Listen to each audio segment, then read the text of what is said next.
সংস্কারের নামে জনগণের সঙ্গে লুকোচুরি করছে অন্তর্বর্তী সরকার, এমন মন্তব্য করেছেন বিএনপির সিনিয়র যুগ্ম মহাসচিব রুহুল কবির রিজভী।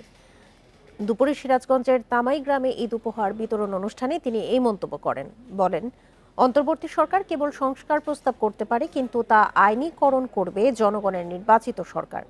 অথচ এই বিষয়টি সামনে রেখে কখনো ডিসেম্বরে, কখনো মার্চে, আবার কখনো জুনে নির্বাচন হবে বলে জনগণের সঙ্গে লুকোচুরি করা হচ্ছে।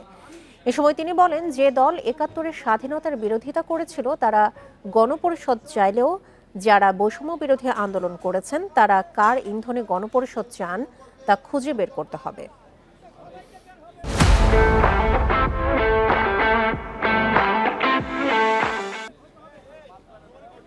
সংস্কারের কথা বলে আপনারা লুকোচুরি খেলছেন জনগণের সাথে। একবার বলেন ডিসেম্বর, একবার বলেন মার্চ, একবার বলেন জুন। কেন এই লুকোচুরি খেলা?